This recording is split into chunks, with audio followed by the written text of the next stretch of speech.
Hello students, welcome to my YouTube channel Geography Guru. Today we are going to discuss about class 9 science worksheet number 43. Today's worksheet is going to be quite easy, काफ़ी आसान रहने वाली है आज की हमारी ये worksheet. In this worksheet we are going to revise about the 3 laws of motion जो अभी तक पिछली कुछ वर्कशीट में हमने पढ़ा है. First laws of motion, second law of motion and third law of motion. आज इस वर्कशीट में हम रिवाइज करने वाले हैं कि हमने कितना समझा और कितना जाना. Let's begin. As it is visible on your screen, this is worksheet number 43, our subject science and date 12th of October 2020. Force and laws of motion उस चैप्टर को हम रिवाइज करने वाले हैं. जैसा कि आपको पता है, we have 2 character in this worksheet. First one is the Gyan and second one is the जिज्ञासा. ज्ञान के पास एक क्वेश्चन होता है जो आज मेरे पास भी क्वेश्चन है. What you have learn so far about the force and laws of motion. क्या समझा है?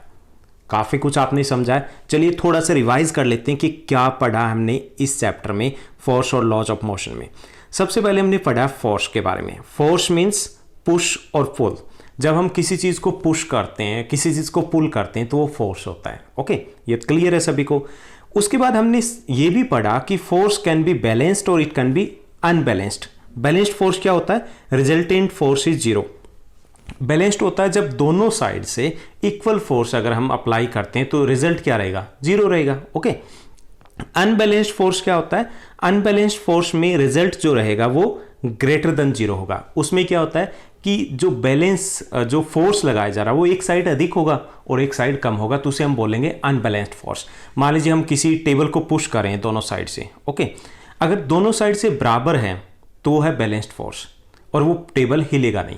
अगर हम टेबल को एक साइड से पुश करें, वो अगर अधिक है, हम फोर्स लगा रहे हैं, तो वो खिसकेगा दूसरी साइड में जिस साइड में फोर्स कम है, तो उसे हम बोलते हैं अनबैलेंस्ड फोर्स. जैसे आपने टग ऑफ वॉर खेला होगा या देखा होगा, तो टग ऑफ वॉर में दोनों टीम है रस्से को खींचते हैं. अब जिसके जो ज़्यादा फोर्स लगाएगा उस साइड में रस्सा खींचेगा, तो ये होता है अनबैलेंस्ड फोर्स. ओके. कोई भी वस्तु अपनी जगह से तभी हिलती है जब अनबैलेंस्ड फोर्स हो. उसके बाद हमने बात की थी कि यूनिट क्या होती है फोर्स को. तो फोर्स की जो यूनिट एसआई यूनिट होती है वो होता है न्यूटन. अब न्यूटन में बात आती है कि एक न्यूटन कितना होता है कि 1 unit of force is defined as the amount that produces an acceleration of 1 metre per second square in an object of 1 kilogram mass. यानी कि अब 1 न्यूटन कितना होगा कि 1 किलोग्राम की कोई भी ऑब्जेक्ट है, उसके ऊपर अगर हम एक्सलेशन प्रोड्यूस कर पा रहे हैं कितना, 1 मीटर पर सेकंड पर स्क्वायर सेकंड अगर एक्सलेशन प्रोड्यूस कर पा रहे हैं तो वो 1 न्यूटन होगा. ओके.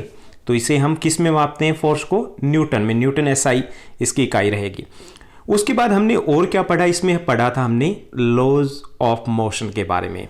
यानी कि लॉज ऑफ मोशन है फर्स्ट, सेकेंड एंड थर्ड, उसके बारे में इस चैप्टर में पढ़ा, तो उसको भी थोड़ा सा हम रिवाइज करेंगे.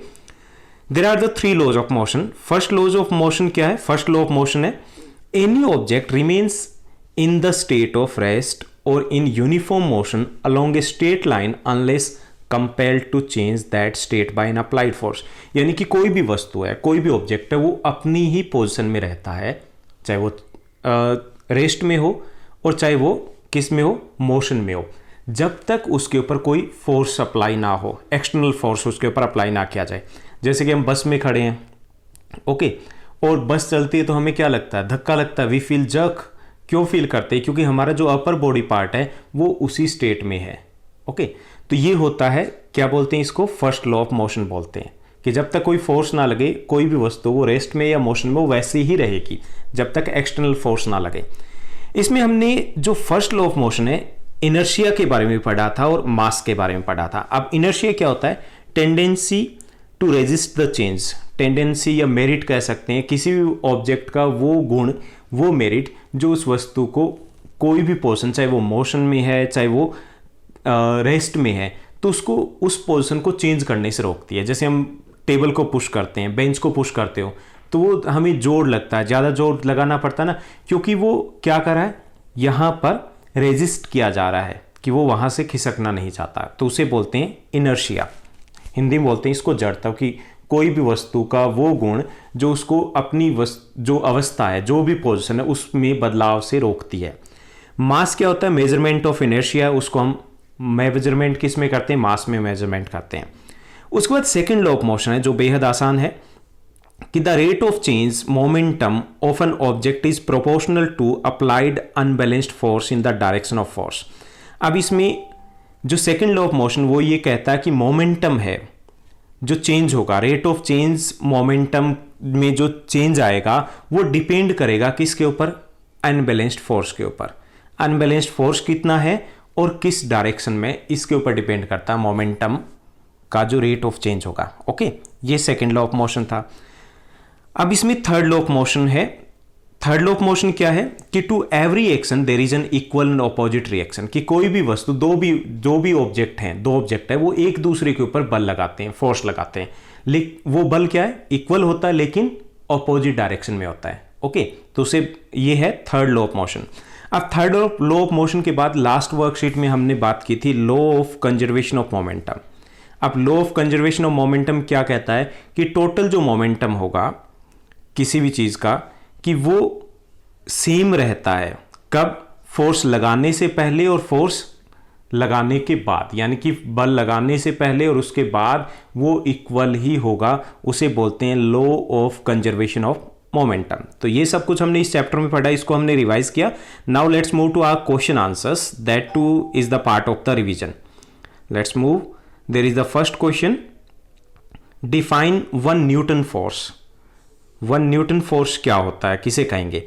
when a force produce an acceleration of 1 meter per second square in an object of 1 kilogram mass, it is called 1 Newton. यानी कि वो बल, वो फोर्स जो 1 किलोग्राम मास हो गया, उस वस्तु में कितना एक्सलेशन प्रोड्यूस कर देगा, 1 मीटर पर सेकेंड स्क्वायर का, तो उसे हम बोलेंगे 1 न्यूटन फोर्स। सेकेंड क्वेश्चन है, that too is very easy, काफी आसान है। What is the SI unit of momentum and force की एसआई यूनिट बतानी है। तो मोमेंटम की एसआई यूनिट होती है kilogram, KG, metre per second, और जो फोर्स की एसआई यूनिट होती है वो होती है Newton.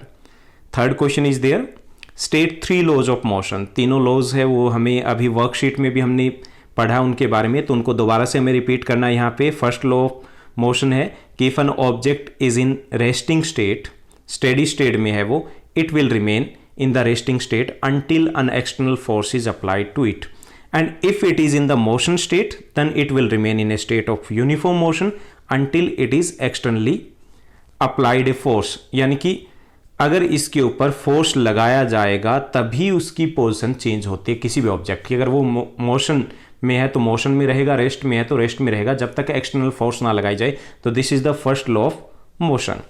Second law of motion है कि the rate of change of momentum of an object is proportional to the force applied on it and the direction of momentum change is the same as the direction of force. यानी कि किसी भी object का momentum है, उसका जो rate of change होगा वो डिपेंड करेगा फोर्स कितना लगाया गया, और उसकी डायरेक्शन भी डिपेंड करेगी कि फोर्स किस डायरेक्शन में है। ओके, उसके बाद थर्ड जो लॉ ऑफ मोशन है ये कहता है कि each action has an equal and opposite reaction, कि कोई भी वस्तु, दो वस्तु हैं, वो जब बल लगाया जाता है तो ऑपोजिट भी फोर्स लगता है, और वो इक्वल होता है लेकिन होता ऑपोजिट डायरेक्शन में। जैसे कि रॉकेट है, इसी थर्ड लॉ ऑफ मोशन के कारण इसी वे से वो मूव करती है। ओके, उसके बाद फोर्थ क्वेश्चन दिया गया है, right any 2 applications of the second law of motion. Second law of motion है, उसके 2 यूज बताने, हमें 2 एप्लीकेशन बताने जो हमारी रूटीन लाइफ में हम देखते हैं। फर्स्ट, जो आप आईपीएल अब देख रहे हो तो उसमें आपने देखा होगा, the cricketer pulls his hands backward to reduce the velocity of the ball while twisting the ball coming at fast pace. जैसे कि बॉल जब आती है वो कैच करता है तो अपने हाथ पीछे की तरफ खींचता है, क्यों? ताकि उसकी बॉल की जो फास्ट पेस है उसको थोड़ा कम किया जा सके, so that he does not get hurt, और उसे चोट नहीं लगती। ओके, सेकंड जो है, फॉलिंग ऑन द मैट्रेस और clay floor given less choice than a cement floor. कि अगर मान लीजिए कि अगर हम किसी मैट्रेस या फिर क्ले, मिट्टी के या फिर गद्दे के ऊपर जंप लगाते हैं, उसके कंपैरिजन में अगर हम सीमेंट के फ्लोर पे जंप लगाएंगे तो हमें कम चोट लगती है। तो ये भी सेकंड लॉ ऑफ मोशन के अकॉर्डिंग वर्क करता है। Third question is there, define inertia. Inertia क्या होता है? हिंदी में बोलते हैं जड़ता। The quality of an object, quality कह लीजिए, मेरिट कह लीजिए, किसी वस्तु का वो गुण that oppose any change in its state of motion is called inertia. यानी कि जो किसी भी वस्तु के, जो भी वो अगर रेस्ट में या मोशन में, उसमें चेंज का जो ओपोज करती है तो उसे हम बोलते हैं इनर्शिया। जैसे बेंच है, आप उसको खिसका रहे हो तो खिसकने में हमें फोर्स ज़्यादा लगानी पड़ रही है, क्योंकि वहाँ पर क्या इनर्शिया लगा हुआ है, वो उस चेंज में जो हम चेंज करना चाहते हैं उसकी पोजीशन में, उसका वो अपोज करें।